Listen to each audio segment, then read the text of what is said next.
Rick Without the K James presents In My Opinion Podcast.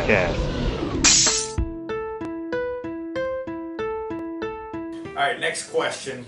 I'm not sure if I worded this properly, but should a woman have a new opposite sex friend while in a relationship? And I say that because I had a friend, and I can say her name, right? Roanne was like, I don't mind if I get with a dude and he has an opposite sex friend, as long as it was before I met him. Because you ever been in a relationship where the girl's like, no, I've known this guy, whatever. But if she's trying to find a new friend while in a relationship. This is Antonio. Yeah, like I work with him. He's a great guy. He wants to take me out to... No, bitch. Why do you need a new friend of the opposite sex? That's where I'm sitting on it. Where I kind of agree with Roanne, where I'm like, I'm trying to figure out why you and this new opposite sex friend are trying to kick it and why not is his have me nickname around. Horse?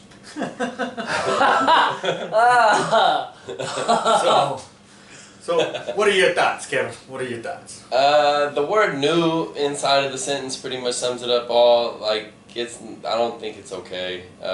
If it was an old friend, for sure, why not? But why does there have to be a new opposite sex friend? Unless if he swings the other way. I have a lot of gay friends. You know what I mean? So if it's like that, if they're gay and they can fucking like prove their gayness, then maybe there's a gray area to this contract. Go kiss a dude right now. Yeah, hey, show me how gay you are, homeboy. Like, you gonna be kicking on my leg like Kiss a dude right now. You gonna have to prove that, bro. Like, no, but yeah, the word "new," man, it just makes it not okay for me. I ain't gonna date you. You go be with your partner. Go be friends. Yeah, go be friends. Yeah, I've seen that one before, bitch. Yeah, that's just my opinion, though. And for you, Jose? Man, it's such a tough one because women, y'all are smart. You do know that the male has a fragile ego, so what you'll do is you'll manipulate it. You'll get your new friend, and when your man gets understandably upset, the same way that you would get upset if I had a new pretty bitch friend too, and then you say, why are you being so insecure? It's unattractive. Or then you start comparing. Antonio's not that insecure. I don't know why I stuck on the name Antonio. That's my middle name, man. I don't know Antonio. But I don't own you, so I can't stop you from having a new friend. But no, I think also communication will just have to take place because I don't trust a woman because I've been untrustworthy. So that's what it's all. That's what it all boils down to. Because when it comes to these friends, bitch, I've been the friend. I know what happens. So it's you can call it insecure all you want, or you can say, bitch, I'm privy to the game. You know what I'm saying? I know how to read the defense. So it's a tough one. It'll cause tension. But it'll have to be discussed. All right, Ronnie, are you going to be the one dude that says you can have all the new friends you want? When I meet a girl, I usually know immediately what I'm interested in. If I'm interested in an overnight fling, if I'm interested in a long-term haul. And everything has levels. I don't care what it is. Money, friendships, everything. So if you're on the level where I want you long-term, no. I will not accept you getting all these new dudes and calling and texting and shit after me because... Once again, my ego, my insecurity. If you're a weekend warrior friend of mine, talk to all the guys you want. I don't give a shit. But I'm holding you on a different level because I'm not worried about you like that. I'm not investing my emotions. I'm not investing my love and heart in you. But if you're someone I want to take you're something I want to date for a long term, then yeah, you can't go doing that kind of shit because, I'll just move on. What was that over there that's... No, I just like what Ronnie said, like, you pretty much, me as a man, I make up my mind about you and what my intentions are with you in like 5 minutes. I don't tell you that. Yeah, I don't tell you that. No, but I if tell I you. want to play the night, you know what I mean? Do I want to, do I want to talk to you tomorrow? Or is this night going to be it? So, they do that too. I'm sure they do. Because I'm this kind of guy, I can fall in love for the weekend. Just for the weekend, though. I'm serious. I'm that kind of guy, and I can date a girl and say, "Man, this is going to be a really nice 3 months." I fall in love. Where a lot of guys, a lot of people don't play like that. But to me, it's like I date someone I don't have to want to marry her. My brother always used to say, "You're not going to marry her, Ronnie." Okay, you're right. So just enjoy it. If it's 2 months, enjoy it. If it's 6 months, enjoy it. If it's the weekend, enjoy it. Ronnie has just disclosed to us that he used to have bitches. Bitches. Hey, plural. Hey, plural. And he was saying that in the most disrespectful way. Look, my thing is, and I guess I wanted to ask that question because I wanted us to be real. I think everybody was real with their answer that men are so fucking like, why do you need another dude? Why do you need another dude? Like, I'm your dude.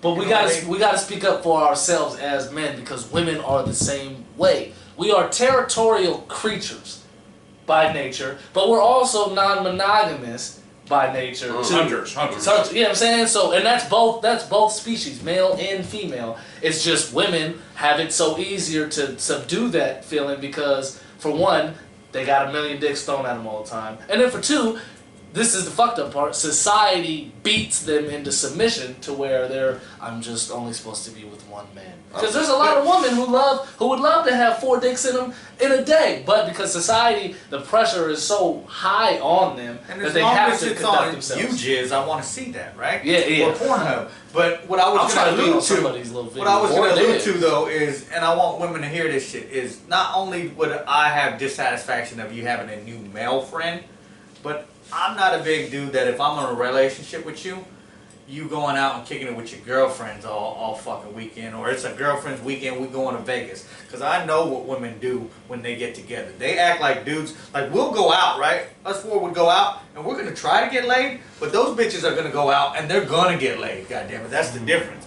So I feel like if you're still in that, if we're in a relationship, we're in a relationship. If you want to be partying and be out there, then go fucking go party.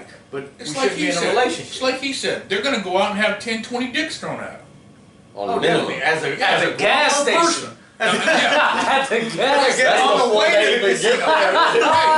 They ain't even filled up yet. They got 20 out of them. And see, my life's been like Drew, man. I might spend 3 months where nobody even would piss on me if I was on fire. And then I wake up one morning, it's like, I got 10 girls wanting to go out tonight. What the fuck's going on? My boy Like Chance that. calls it the pheromones. That's when you got them pheromones on you. That's when they be on you. But then you go through the dry spell. And it's true. You'll go through a spell where damn, I can't pussy do nothing. they want to give it to you, man. You also, the more appealing you are to other women, the more women are going to want you.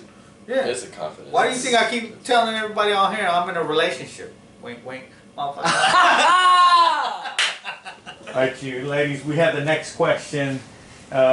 Should women have a new opposite friend while in a relationship? Now, I state this because, as I said with the guys on the panel, I have a friend, Rowan, that says that it's cool if you have friends before the relationship, but if you start seeking new friends, you gotta wonder why the fuck they're seeking new friends. So, I guess we're gonna start with you, Amy. Is it okay for you to have a new opposite friend during a relationship? Opposite sex? No, never. I don't think that there's a fine line between boundaries, and like she expressed earlier, men don't know boundaries sometimes, and especially if they are getting that friend zone, you never know if they are being chastened. I just say it. We are very smart, but at the same time, sometimes you don't know if they're trying to pursue you. Sometimes. So, and then when men see it, you know, if you're in a relationship, they'll see it. They know their cues too. Men know men, women know women. So if there's little cues and stuff, then we're not picking up on them. That's disrespectful to your man. So for me, I say it's disrespectful to your man, so it's a no. Yeah. What do you think? I'm mixed with this, and I think if you're going to look for friends, then there's something wrong in your relationship. Definitely. But then if there's another situation, like for example, you start working with a new person, or someone moved next door and he happened to be a guy, and then you build up a relationship, that's different. And as long as this person knows that you're married or in a relationship and your other significant other is okay with it, I don't see a problem. But if you're going to start seeking for one, then it's definitely a problem. I think that's where it goes with time, you know what I mean? Like, I feel like, yes, because I'm a very sociable person. I have friends everywhere, you know. I'm very, like, I want to be everybody's friend. And I guess in my relationships, that nobody's really liked that about me. But then again, I guess you do like it, you know, because that's what something has been attractive. Because I'm so bubbly. But I don't know. I feel like yes, you can have friends of the opposite sex. Yet, if the person you're in a relationship with starts to feel uncomfortable, then you gotta start analyzing and stepping back. Like, why are they feeling that way? What did I possibly do to make them feel uncomfortable? And if you're just going to their house, not inviting your person, or you know, you're spending too much time with them rather than somebody else, and it's not work related. If there is no production, then there's no purpose. You know what I mean? If there's production being made, then there's a purpose. You're being productive and you're developing work. You're developing, you know, some type of business aspect part of your life. Like, that's fine. And now if you're just sitting there hanging out because you want to go drink beers or whatever, but everybody's life is different. I just feel like, you know, it's just, it all depends on the scenario. And if I don't like the girl and I don't like that, then my dude don't like the guy, then we have to start to say, okay, you know what, how are we going to compromise? And how serious is this relationship to even compromise your friends? You know, because I always make new friends. I'll probably make a new friend today, honestly, if I go to the fucking bar. If I go to the damn restaurant, I make friends with people that sit next to me. I do like how you're talking about like being productive, because there are scenarios where you are being productive for like career-wise or something like that. But to me, that's not a friend. So that, in my eyes, I see that as a coworker, or I see that as, so for me, like you said, friend is like unstructured. That's hanging out. That's doing stuff that, I mean, you can do with your partner, you can do with your female friends or like prior friends. But if you're being productive and if you're doing something that's developing yourself, or you know, yeah, exactly. But like you said, as soon as your significant other feels uncomfortable, then that's when you need to talk about boundaries and you need to say like, hey, cut it, like this is too much. But so to piggyback off of that though, because Magdalena just brought up, well, what if it didn't start that way of seeking, but it was just someone that you end up having a relationship with, a neighbor, a coworker, and you're like, hey, we got something in common. Now, if your significant other has a problem with it, what do you do at that point? Do you still, hey, we're friends, get over it, or do you respect their wishes? Well, it comes to what you said. Talk in the relationship. What kind of relationship you have. There shouldn't be doubts on you, because that's what it is, bottom line. If they don't trust you. If they trust you, they're not going to have a problem. But if they have a problem, why did they have a problem? Are they seeing something different that you don't see? Is that person coming up to you, I don't know, in the middle of the night, or trying to take you out to the movies, or trying to take you out to the bar, then you're going to see there's just a problem. But then if he comes around and he wants to bring you for a barbecue with his family, bring your spouse, or bring your boyfriend, then you know that it's an okay relationship. I agree. I think that goes back to boundaries. Taking someone to a barbecue or something, that's a casual date. That's honestly, for me, you're putting yourself in a position as a girlfriend. So if you're putting yourself in a position as the relationship with someone, that's too much. That's crossing the boundaries, because you already have a position with someone else. So if you're putting yourself in some type of way, like we talked about pursuing, okay, well, if you're putting yourself available to pursue, that's disrespectful. But if there's clear lines, clear boundaries, and you've obviously discussed it with your partner, then that's different. One thing that popped in my head when you were talking earlier was connection and emotional distance. And if you are more emotionally connected to that person than your partner, then that's a complete red flag. Like, you should not be doing that. So bottom line, I still say no. But I like friends. I like to bring friends into my relationship just to bring a whole different dynamic. You know, whether it's just to go out to eat or to hang out, play basketball, watch the fights, whatever. You know what I mean? Bottom line, friends are good as long as you're just friends. Otherwise, I'll have to fight you. Yo, it's your boy Charlie Murphy, my main man, Rick James. That's the one you think, the comedian Rick James. Get up on him.